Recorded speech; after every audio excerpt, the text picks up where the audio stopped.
thank the organizers, especially Nina, Laura, and Wayne for a fantastic meeting, very well organized. You know, lijden in Dutch actually means suffer. And so when my wife asked me, where are you heading for? And I said, suffer. She felt with me, but in fact, we had 2 fantastic days, and last night was extremely pleasant. And I'd also like to apologize for the absence of Els Cornelissen, who is our contact person, who usually attends. She wasn't able to come. But I'd like to introduce briefly, because we didn't have an introduction session, so I'd like to, Julien, can you get up? Julien is responsible for our ethnographical collections in Tervuren, and he's probably the greatest expert Tervuren has ever had on our Congo collections. And then to the right is Rémi Jadinot, who's curator of our music instruments collection. So I must admit, when I was asked to talk something about collection acquisition policies and co-collecting, I didn't quite know what to say, but because I thought it was about ethnographic collections. And the last time that we had field missions to collect ethnographic was really in the 90s, Anne-Marie Boutiot, when she worked with the Gura in Côte d'Ivoire, and Boris Vastiot when he was collecting the Chopway in sort of what is now Angola. But of course, in the meantime, I've seen that it's much broader than that, and I can give you 100,000 examples of collecting and co-collecting that we're doing at the moment. But it's a somewhat different nature. As you know, we're at the moment in the middle of a renovation. I just want to recall that. We're going through major renovation works. Works are going according to plan, and we hope to reopen in 2017, October. You know, we both totally renovated the museum, from energy, the roof, the restoration of all the paintings, of all the marbles, totally new exhibition. And we've also constructed a new sort of pavilion with new public services like a restaurant, tourist information shops, auditoriums, meeting rooms, and new exhibition spaces. In total, our public space will increase by almost double. We'll go from 6,000 square meters to 11,000 square meters. So that's all the good news. The bad news is that our government has cut our running budget by 30%. So how are we going to do that? We don't know, but we hope for European solidarity. I'm not going to talk about the work that we... I'm not going to talk either, because in June we had a workshop in Tervuren, so how we work with diaspora, how we work with them in co-collecting and in programming renovation. So I'm not going to talk about that. You know all that already. I'm basically going to stick a little bit to a few points and issues, because really I have no answers. Yesterday a number of questions were put on the table, and all very pertinent questions, you know, about access policies and whatever. But, you know, almost every decision we take is an ad hoc one, because it's very difficult to do general rules. But we do have collection management policies, I think. The problem is we're not an ethnographical museum, we're really a museum about Africa. So we have a very large variety of collections. We have 10 million biological specimens, we have 150,000 ethnographical objects, we've got a lot of historical maps, geological collections, music instruments, rocks, wood species, tropical wood species. So you can't really have one collection policies. They're all sort of specific to the different types. So also a lot of our collections are biological collections, which are ruled by all sorts of international regulations, like now the Nagoya Protocol, where it says that if you want to export biological materials or genetic materials, you need to give permission from the host country, which really complicates a lot of our research at the moment. This, by the way, is a picture of an exhibition that we organized on the Congo River, where every scientist had a sort of a Congolese counterpart, and everything was done together, and all the collections remained in Congo afterwards. But that's more on the biological side. On the human sides, if you recall, and I've talked about it in June as well, we had an exhibition in 2001 on the origin of our collections at Chit Congo. How did the collections get to Tervuren? You know, through missionaries, through collecting missions, through purchases, through gifts, through sort of military that brought them back. And there's a booklet that was published about that, so I'm not going to go about the type of collections how we did. In 2005, we sort of tried to formalize a lot of our policies with respect to collection management. So we had a collection management plan. We worked on over a year on preparing it. We visited a lot of other museums and tried to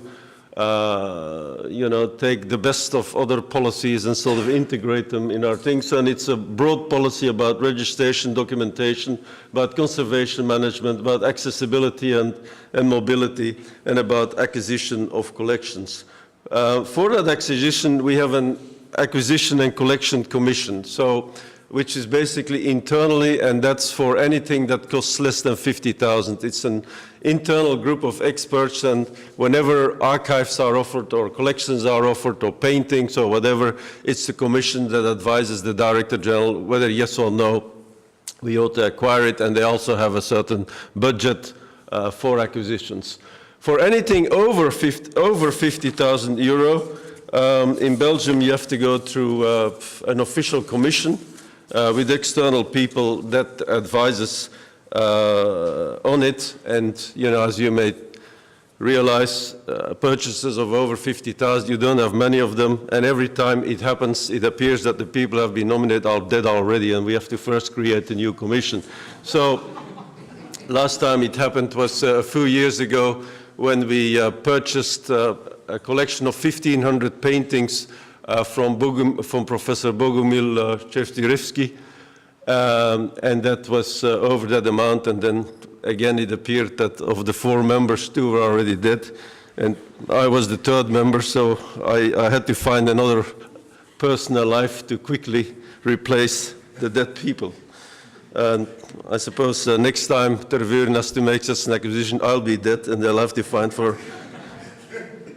We also have a broader steering group on collection policies. I mean, that basically brings together the responsible for collections and human sciences, for biological sciences and earth sciences. And when there's collection policies to be made at the institute level, they advise me. Now, what are some of the issues? I try something. First of all, imagine and in fact the date is wrong, it's not 2015, it should be 2115. Imagine that in 2115 you would have to make a museum on Central Africa. What would you collect to illustrate today's life? And it's, what? 2 minutes, all right. I thought you said there are 2 masks on the picture. Most of our ethnographical collections in Central Africa are actually quite complete, so we don't collect anymore. Most of the acquisitions in pure ethnography are through gifts and purchases, but increasingly photos, films, and archives are of great importance. And when we talk about collections, and the photograph there is sort of, collections are not just the masks, it's everything that goes with it, archives and all of other material. Problem for us is now we should have more contemporary art, but how do you select them? What do you take? Obviously we have some contemporary art that we acquire specifically for temporary exhibitions, but we have a big debate. What should we do? What should we not do? What is our role vis-a-vis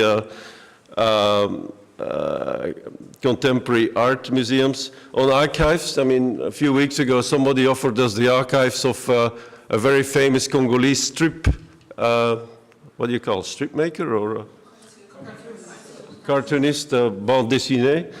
Should we take it? Should we not take it? Is that part of our role? How broad should we go?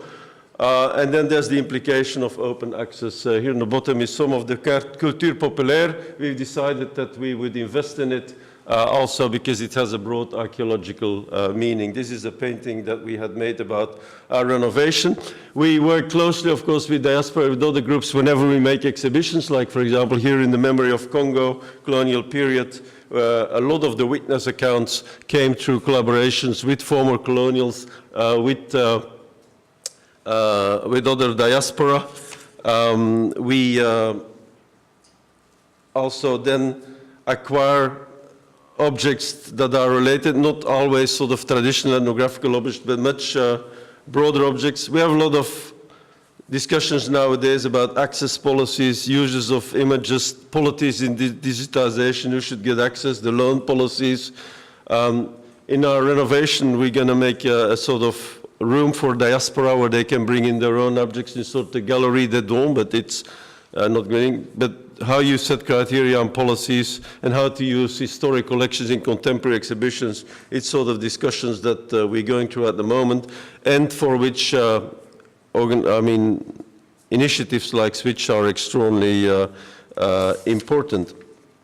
One issue I'd like to raise, the audiovisual obviously is important now in every one of our exhibitions. Also for our renovation, for all these public spaces, we're doing a lot of collecting at the moment of things like panniers on witness accounts. We have to make movies and whatever. So audiovisual is important, but for us, yesterday I was quite interested in some of the collaborations of museums. But yesterday was more civil societies. We tried to work particularly with national institutes, national systems. De facto, well, not de facto, they are very weak in Congo, so that often gives us a problem in sort of co-collecting field missions, policies, that we have very weak systems and very weak national museums to work with. So is it public sector or public society? It's another question on your list, and by this, I've stuck to your 2 minutes. With a little flexibility, as we always have in Holland. But thanks very much, Robert.